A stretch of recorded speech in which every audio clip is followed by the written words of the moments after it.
I'm Linda Carter, a 70-year-old widow living quietly in Memphis. 3 weeks ago, I stood in the office where my husband, Thomas, had worked for more than 2 decades. His secretary handed me a small box of personal effects. She did it with the same efficient hands that had scheduled his meetings for years. As if my whole marriage could be reduced to a box of loose papers, a pair of reading glasses, and a set of keys I had never seen before. Those keys were heavy in my palm, pulled from a locked safe in his office. And I knew, deep in my bones, that they were more than just ordinary keys. They opened a door he had never wanted me to touch. Thomas had been gone only 3 weeks, and people kept telling me how lucky I was to have had such a faithful husband, such a steady man. And for most of our 30 years together, I believed that story. He was predictable, dependable, the kind of man who ate the same breakfast every morning and folded his newspaper in the exact same order. But standing there with that ring of keys, I realized there was something I didn't know.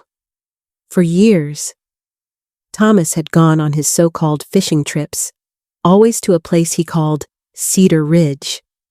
He told me I wouldn't like it. No phone service, no running water, nothing but trout and silence. I had accepted that explanation without question.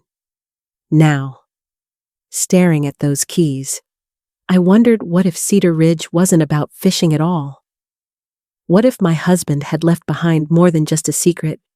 What if he had left behind a truth that could unravel everything I thought I knew about us? And that was the moment I decided I had to go see for myself. For most of my marriage, I believed Thomas was the most predictable man in Tennessee. He thrived on routine. At 71, he ate the same breakfast every morning: 2 eggs, 1 piece of toast, black coffee. He kept his ties in a weekly rotation, never breaking the pattern. Even the newspaper had its ritual folded and read in the same order every single day. So, when he started taking those monthly fishing trips, I accepted them without suspicion. Every 3rd Saturday, right around 5 in the morning, he would kiss me lightly on the forehead and head out with his old duffel bag. He always called it his quiet day in Cedar Ridge. I told myself it was good for him, and honestly, it was good for me, too. Once a month, I had the house to myself. I could spread out my quilting projects without apology, eat ice cream for dinner, and watch the crime shows he usually made fun of. Looking back now, I realize how easy it was for me to ignore the small cracks. One morning, while doing the laundry, I noticed his flannel shirt smelled wrong. Not like fish, not like pine, not like the damp air of a lake. It smelled like vanilla and lavender. The scent stopped me cold. For a moment, I felt a knot in my stomach. But when I asked about it, Thomas brushed it off with an explanation that sounded reasonable at the time, something about scented bait at a new shop. I chose to believe him because that was easier. Months later, another crack appeared. I found receipts tucked inside his tackle box.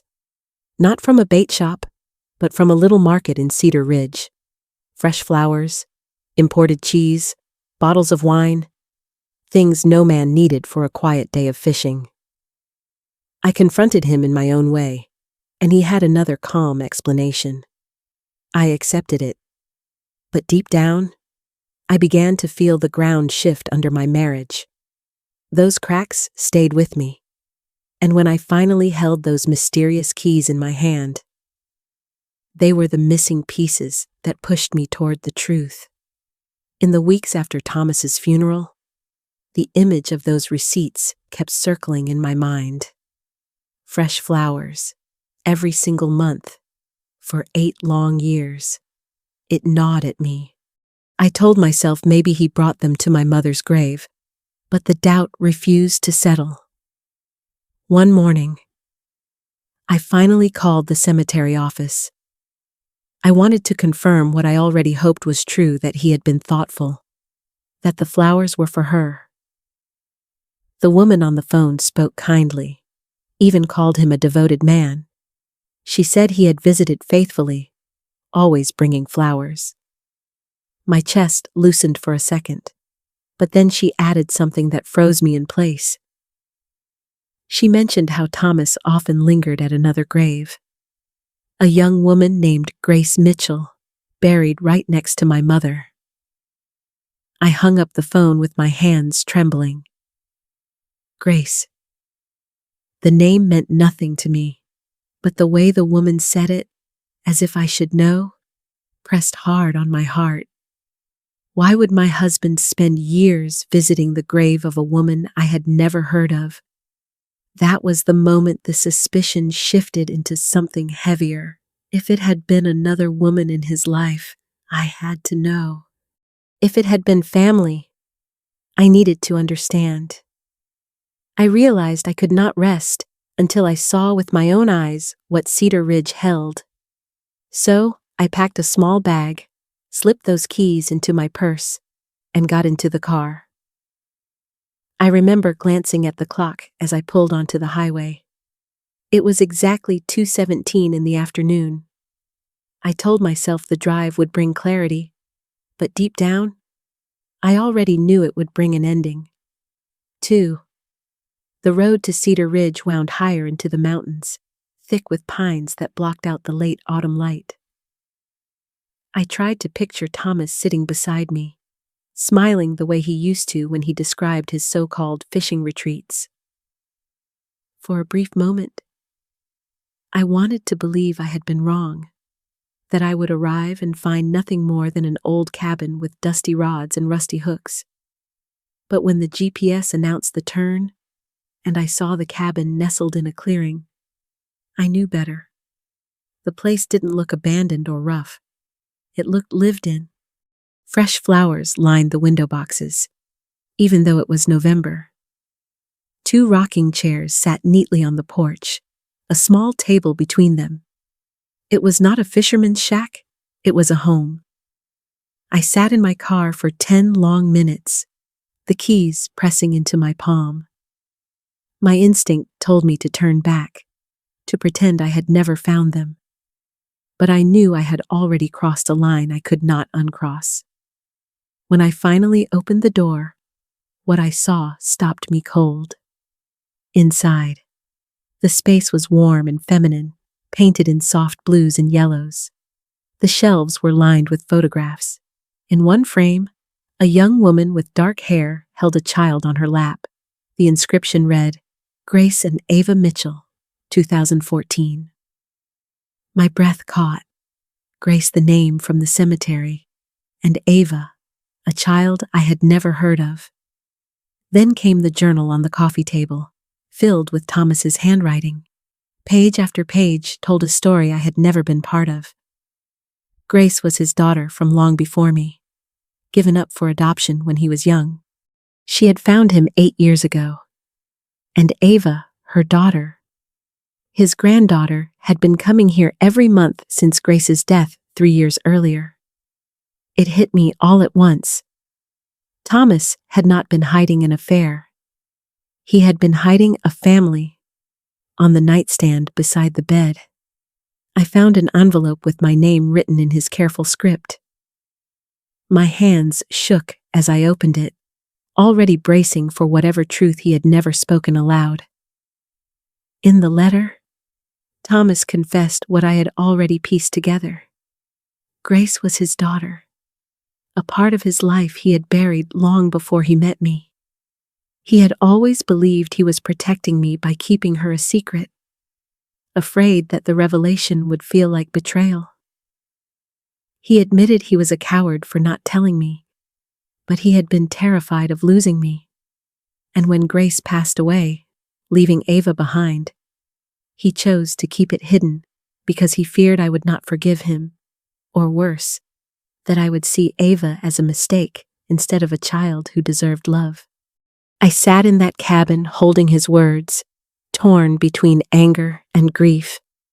My husband had lied to me for decades, and yet the lie had been born out of fear, not malice.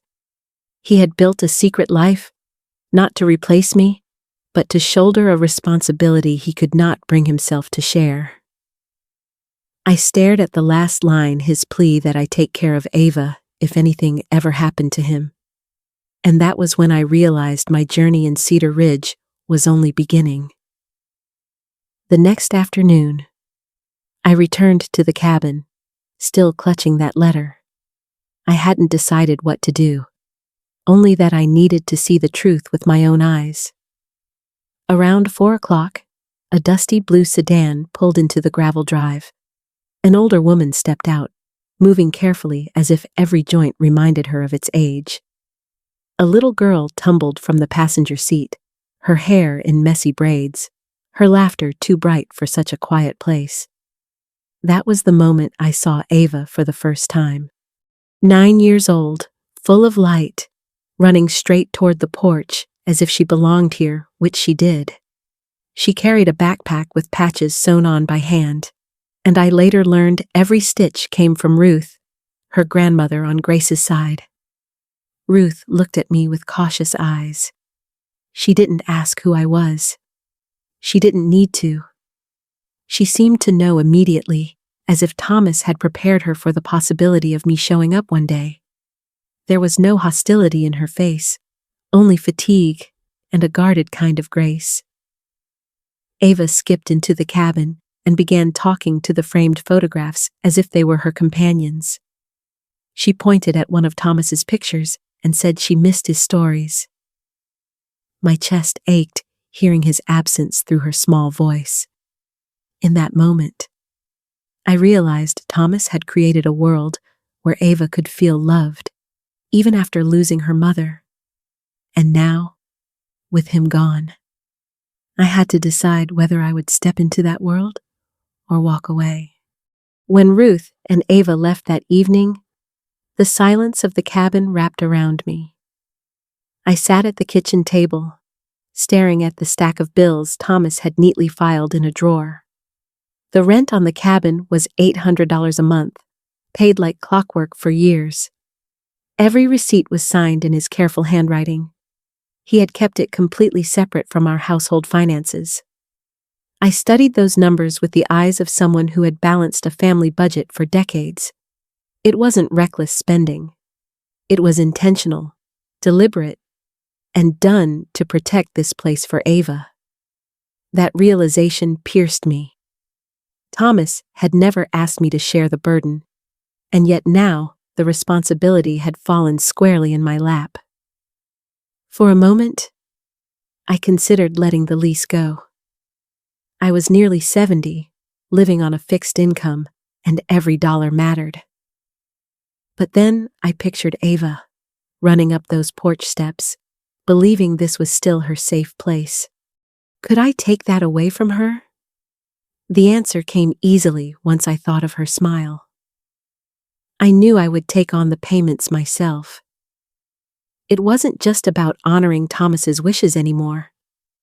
It was about choosing love over convenience, about proving to myself that I could carry what he had started. So, I made the decision the cabin would remain, and with it, a promise that Ava's connection to her grandfather would not be lost.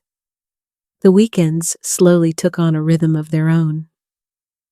Every Friday evening, I would drive up to Cedar Ridge, carrying with me small pieces of the life I had built with Thomas. Old photo albums, his favorite plaid blanket, even the yellow teapot he used every morning. I wanted Ava to know him beyond the photographs on the wall. She would sit cross-legged on the floor, flipping through pages of our family album while I told her stories. I described the way Thomas whistled when he cooked, how he insisted on cutting the grass in straight lines no matter how hot it was, and how he never missed a single church picnic. Her eyes widened as if she were building him in her mind piece by piece. In return, Ava shared her own treasures. She told me about rainy afternoons when her mother read fairy tales to her by the cabin window, about the puzzles she and Thomas used to complete together, and how he always brought her a chocolate bar hidden in his jacket pocket. Somewhere in those quiet exchanges, the distance between us shrank. I began to feel a bond that was not forced or fragile, but natural. The kind that grows when love is watered with simple time and attention. The more time I spent with Emily, the clearer it became that she needed more than weekend visits. She needed stability, consistency, and someone who could promise her a future. Margaret was doing her best, but I could see the cracks. She was 75, living on a small pension, stretching every dollar until it frayed. And though she never complained, the exhaustion was etched into her face.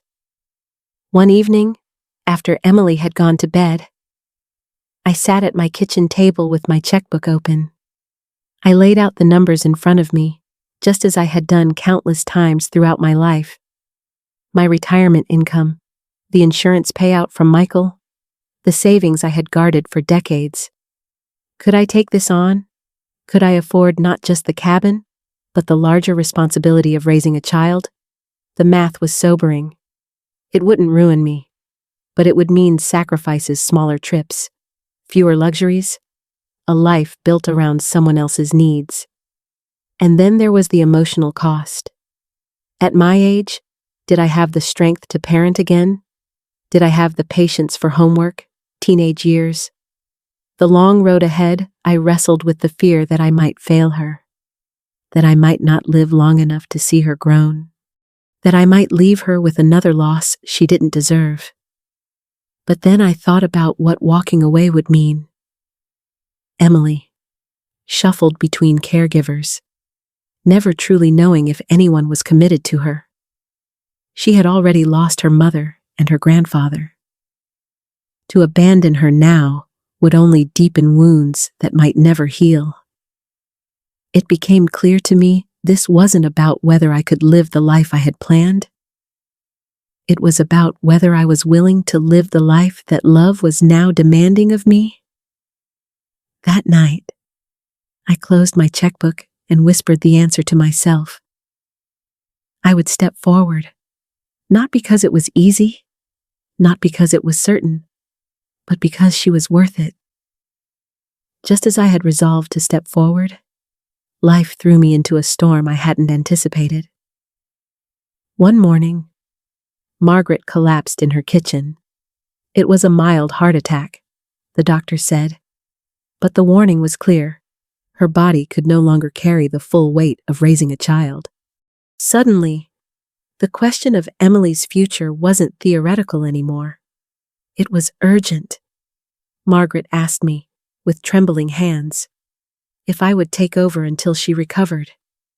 The words hit me like both a burden and a gift. It was the first time anyone had trusted me openly with Emily's care. But stepping in meant entering a world of paperwork, courtrooms, and strangers in suits who wanted to measure whether I was fit to be a guardian. Social workers visited my home, asking if I was financially stable, if I was healthy enough at 69 to raise a child. They studied my medical records, checked the safety of my house, and asked me about contingency plans if something happened to me. It was invasive, but I understood. Emily deserved protection, not more uncertainty. Through it all, Emily clung to me. She carried her small bag into my home as if she knew it might become hers for good. At night, she whispered fears of foster care, of being placed with strangers who wouldn't understand her. I held her close and promised her she wouldn't be left behind again. The court granted me temporary custody while Margaret recovered. It wasn't the end, it was just the beginning of a long road of hearings and evaluations. But for Emily, it meant she could sleep peacefully in a room decorated with her drawings instead of in fear of losing everything familiar. It was a twist I hadn't expected. What started as uncovering my husband's secret had now placed me in the very center of Emily's fight for security. And even though I was terrified, I knew there was no turning back. The months that followed were some of the hardest of my life. Every visit from the social worker felt like an exam I couldn't afford to fail. They wanted proof that I could support Emily not just financially, but emotionally, medically, even legally if something happened to me. I sat in interviews where strangers asked me about my health, my bank account, my plans for the future. I understood their concern, but each question made me feel like they were weighing my worth as a person, not just as a grandmother. Emily adjusted to living with me, but the fear in her eyes never fully disappeared. She needed reassurance again and again that I wasn't going anywhere. Each bedtime, I repeated the same promise: she was safe and she was loved. 6 months later, we finally stood before the judge. My attorney presented my finances, the trust I had created for Emily's education, and the name of a trusted family friend willing to step in if my health ever failed. The social worker gave her report, describing how Emily had flourished under my care. The judge's words were brief, but they changed everything: permanent custody granted. I reached for Emily's hand, and in that moment, I knew we had both been given a second chance at family. Not long after the judge's decision, I took Emily back to Cedar Ridge. We carried a picnic basket and spent the day in the cabin her grandfather had loved so much. The air was crisp, the trees alive with spring, and for the first time since all of this began, I felt peace instead of fear. Emily sat by the window where she used to read with her mother. She placed a picture of Michael on the sill and whispered, almost to herself, that the plan had worked. I didn't ask what she meant. I already knew. This was the safe place her grandfather had promised, and now it would continue through me. As I watched her, I realized how much had changed. What began as suspicion and anger had grown into something deeper, a chance to love in a way I had never expected at this stage of my life. The truth is, family isn't always the one you plan. Sometimes it's the one life hands you. Messy and complicated, but worth fighting for. I think often about Michael's choice. He carried his secret out of fear, but even in silence, his love guided me to where I was meant to be. And while I may never forgive the way he kept me in the dark, I can honor the heart that led him to protect a child who needed him. If you've listened this far, I'd like to ask you something. Have you ever uncovered a family secret that changed the way you saw everything? How did it shape you? Share your story in the comments. I would love to hear it. And if this story touched you, please like, subscribe, and share it so others might find a bit of comfort too. Because sometimes the hardest truths lead us to the families we were always meant to have.